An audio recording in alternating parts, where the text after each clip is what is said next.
Meet Specialist Blake Poole.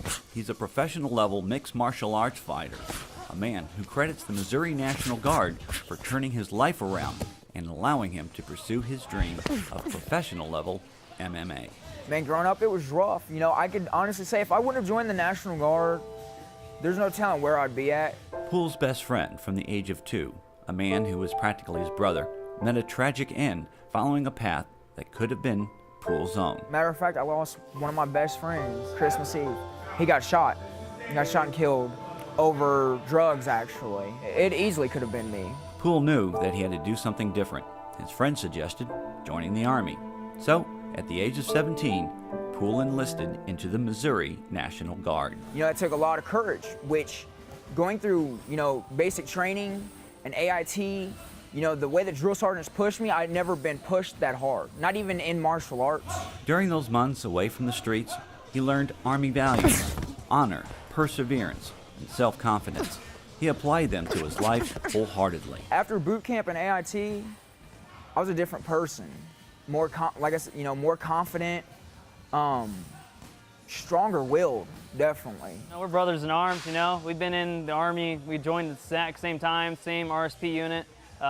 Went to basic training and AIT, not in the same place, but in the same time. And yeah, we started MMA at the same time together. Just we've both been on the same journey, same path. Specialist Zach Hubbard, also an MMA fighter, serves in the same unit as Poole. I like it to let people know the fact that soldiers are tough, you know. There's not a whole lot of prominent soldier fighters out there. I think me and Blake are honestly at the front lines of that. Soldier fighters, as Hubbard puts it, are those who go above and beyond their original training to excel in hand-to-hand fighting. Nice! Both Hubbard and Poole went into MMA to hone their skills. That's just how much more harder I have to push myself. You know, I have to stay that much more disciplined because I'm not always around disciplined people. So it is very challenging, but at the same time, I love doing what I do. You know, I've learned what true humbleness is. I've learned what not to do, what not to be like. I've learned perseverance. So what is it he does? He trains. And what does he train for? Defending myself. I'm more confident in almost every aspect of my life just from training this art form. And across the cage, his opponent tonight fighting out of the blue corner. Poole finally had a chance to put his training to use in the Bellator Mixed Martial Arts Tournament. He makes his professional debut. He fights out of Kansas City, Missouri. Introducing Blake Poole. You get 2 chances and you're out. Okay, my first fight, I lost. My very first fight. Automatically, right then, loser bracket, you know. You know, a lot of people, that would be demoralizing too. You know, a lot of people would be like, oh man, it sucks. You know, they would feel worse inside, but all I did was push me harder, made me want it even more. But he applied what he had learned in basic training, the resilience and the perseverance that gave him the will to fight on. People thought it was over at that time. Nah, I never quit, man. That's the one thing. I've never been tapped out in over 25 fights. He advanced to the final round and only lost by decision. He also learned about honor and applied it here as well.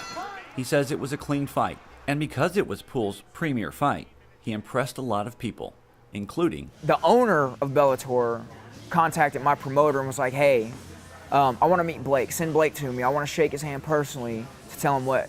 That was one hell of a fight, man. The crowd doesn't love it. This encouraged Poole to continue, to train harder than ever before, to overcome his own limitations, and with the support of his National Guard brothers, drives on. I had a good 50, 60 soldiers there from my company, from my battalion, actually. That was awesome. Drove, you know, 3.5 hours to come watch me fight, you know, to watch a 15 minutes. With his brothers at arms and his family backing him, he fights more for them than for himself. But with all of that support, one person still stands out. Actually, one of my heroes is my stepfather. His name's William Sterling. Probably one of the most humble, hardest working men I've ever seen in my life. You know, his perception on life is beautiful. Inside leg kick, get him. 10 seconds. He inspired him to be better, to be the man he is today. Yet he knows he can be more and tries hard to rise up to that level. Yes, pound him out. You know, to be honest, that's pretty much my whole goal in life. You know, is to make my mother and my father proud, to reach their expectations. All of this, he claims, is only possible through the Missouri National Guard. I wanted more than that. And, you know, the National Guard was an escape. You know, I didn't know what to expect, but I have no regrets at all.